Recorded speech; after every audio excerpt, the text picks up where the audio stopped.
Olá, eu sou Giovanni de Souza. Hoje são 20 de outubro de 2020, são 21 horas e 24 minutos. Você que está chegando aqui, seja muito bem-vindo.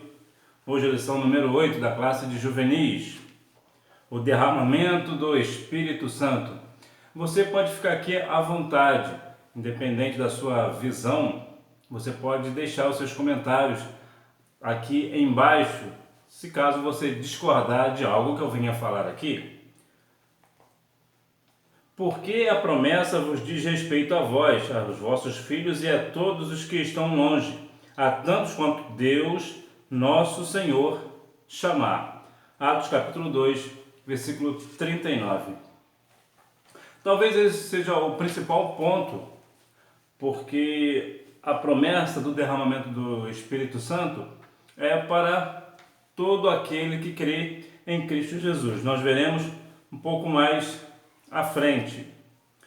Introdução: do primeiro capítulo de Gênesis ao último capítulo de Apocalipse, o Espírito está presente. Nós vemos no livro de Gênesis, capítulo 1, versículo 2, que o Espírito do Senhor pairava sobre a face da terra, ou talvez do abismo. A Bíblia também vai falar em toda a palavra, sempre haverá questões sobre o Espírito Santo, sobre a presença do Espírito Santo. Quando Deus foi fazer o homem, façamos o homem a nossa imagem segundo a nossa semelhança, ou seja, a semelhança do Pai, do Filho e do Espírito Santo.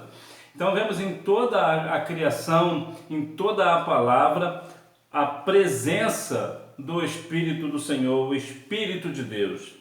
E Ele é quem convence o homem do pecado, da justiça e do juízo. E nós veremos um pouco mais à frente a grandeza da promessa pentecostal no Antigo Testamento, a relevância do tema. A doutrina do Espírito Santo é um marco para os crentes pentecostais. Nela observamos e aprendemos sobre a grandeza da promessa pentecostal, uma doutrina plenamente embasada nas Sagradas Escrituras, onde o Antigo Testamento é a base para o evento de Pentecostes, de Atos 2, que por sua vez é o clímax da promessa feita séculos antes. Aqui, duas passagens do Antigo Testamento têm especial importância: Ezequiel 36, 25 ao 27 e Joel capítulo 2, versículos 28 e 29. Com esse tema, o nosso desejo é despertar você para uma busca sincera e incessante da experiência bíblica pentecostal, pois ela continua atual. Então, o Espírito Santo é muito relevante. A questão do Espírito Santo. Vemos aqui Ezequiel falando sobre a questão de tirar um coração de carne, de pedra e colocar um de carne. E aqui em Joel 2, 28 e 29, que é a principal promessa, que derramará o meu Espírito sobre toda a carne. Então vemos que havia uma base, né? O Espírito Santo é uma base para a igreja, ele é uma estrutura, ele tem uma importância grandiosa no Evangelho de Cristo. Portanto, muitas das vezes as pessoas querem, no caso os sensacionalistas são aquelas pessoas que acreditam que os dons do Espírito não atuam mais, diferente dos continuistas, que acreditam que o Espírito continua a atuar. E esse é a nossa visão: o Espírito Santo continua a atuar na igreja do Senhor. A promessa em Ezequiel, a promessa proferida em Ezequiel está relacionada ao aspecto da regeneração do Novo Testamento, conforme Tito 3,5 e João 3,5. Logo, o Espírito Santo habitaria no crente e o conduziria em tudo. Para receber o batismo no Espírito Santo é preciso nascer de novo, ser completamente regenerado por Deus. Então, o Espírito Santo ele nos guia. Ele convence o homem do pecado, da justiça e do juízo, como diz João 16,8. Vemos também que ele habita no crente que foi de fato nascido de novo. Não é o crente que é crente que é crente. É o crente de fato convertido, um crente que realmente foi transformado pelo Senhor, pelo Evangelho do Senhor. Então o Espírito transforma, ele guia. A Bíblia vai falar em João 4,24 que o Espírito ele nos dá adoração, ou seja, nos faz adorar. Importa que aquele que adore o Pai, adore em espírito e em verdade. Ou seja, nós temos um espírito em nós que nos impulsiona a adorar o Senhor. A promessa em Joel 2, 28 e 29. Uma outra questão aqui sobre Ezequiel, a questão de Ezequiel, sobre o coração de pedra. Tirarei o coração de pedra e colocarei um coração de carne. Por quê? Porque a Bíblia também vai dizer: quando ouvir a voz do Espírito, não endureçais o vosso coração. Ou seja, não tenha um coração de pedra, não tenha um coração duro. Tenha um coração aberto ao Espírito Santo. Também tem esta conotação. A promessa em Joel 2, 28 e 29. Agora a ênfase é uma experiência dinâmica e efusiva do Espírito. Derramarei do meu Espírito sobre toda a carne. A consequência, pessoas profetizariam, teriam sonhos e visões. Jovens, adultos e velhos, todos receberiam essa promessa de poder. No livro de Joel aparece a característica universal da promessa do batismo no Espírito Santo. Quando a Bíblia fala sobre Joel 2, 28, que derramarei o meu Espírito sobre toda a carne, é bom deixar claro que toda a carne que a Bíblia se refere aqui é toda a carne daquele que é nascido de novo, daquele crente que é nascido de novo, e não toda a carne de qualquer pessoa, porque aqui eu vou dividir pessoa cristã e pessoa não cristã, ou seja, o Espírito Santo não habitará naquele que não é cristão. O Espírito Santo é uma promessa para todo aquele que crê em Cristo. Se todo o mundo, todos os habitantes do mundo creem em Cristo, então é para toda a carne no sentido literal, no sentido numérico, melhor dizendo, uma questão numérica. Mas aqui especificamente, quando fala derramarei o meu Espírito sobre toda a carne, é para todo aquele que crê em Cristo, para todo aquele que aceita Jesus como Salvador da sua alma. Então este está apto para receber o batismo com o Espírito Santo. Uma outra questão importante aqui é que não importa o tempo que a pessoa tem de cristianismo. Se a pessoa se converteu hoje, ele pode receber o batismo com o Espírito Santo hoje, ou daqui a 10 anos, ou daqui a 20 anos, ou 50 anos. Não tem um tempo estipulado. Desde o momento que a pessoa aceita Cristo como Salvador, ele está apto a receber o batismo com o Espírito Santo. Uma outra questão é que o batismo com o Espírito Santo ele é para todos. Crianças, adolescentes, jovens, adultos e pessoas idosas. Não há um limite de idade. Toda pessoa pode ser batizada com o Espírito Santo. E sim, o Espírito Santo continua atuando e ele é para você. A universalidade da promessa pentecostal em um Novo Testamento. A expressão toda a carne. A Bíblia mostra com clareza que a promessa divina feita ao povo de Israel, por intermédio do profeta Joel, não se referia somente à geografia israelita.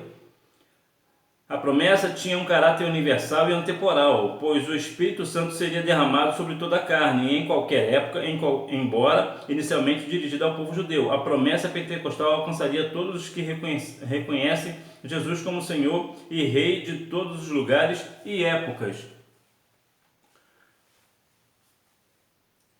A questão da toda a carne, como eu já havia explicado antes, aqui já é uma outra conotação. Não é somente para um Estado, no caso o Estado de Israel, não é somente para Israel, é para todo o mundo. Ele é aberto, o Espírito Santo ele é para todas as pessoas, de todas as faixas etárias que aceitam Cristo como Salvador, e em todos os lugares do mundo, em qualquer lugar do planeta, o Senhor batiza com o Espírito Santo com fogo. Então não há como fazer uma distinção, ou seja, é para o povo A ou para o povo B. Eu digo em questões geográficas, é para Israel e não é para o Brasil, ou vice-versa. Não, é para todas as nações do mundo, para todos os habitantes do mundo, em todos os lugares do mundo, há esta promessa que vem se cumprindo desde então. Enquanto nós estamos aqui, o Senhor está batizando alguém em algum lugar no mundo. O Espírito Santo ele continua atuando a toda hora, a todo minuto, a todo momento. O Espírito Santo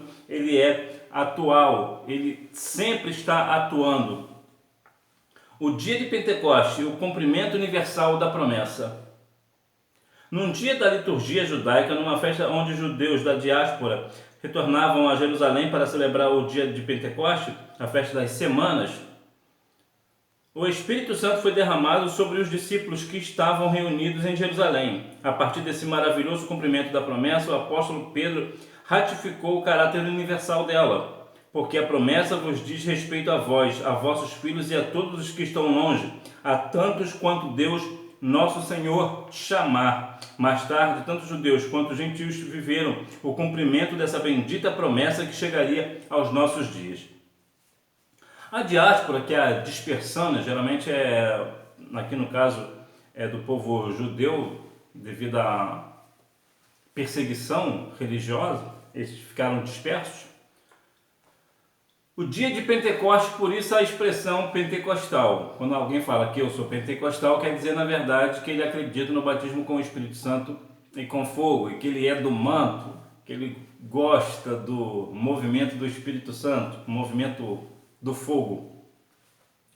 E a questão de ser pentecostal é somente pela questão que foi numa festa de Pentecostes, na festa da colheita, que geralmente era feita nos 50 dias, né?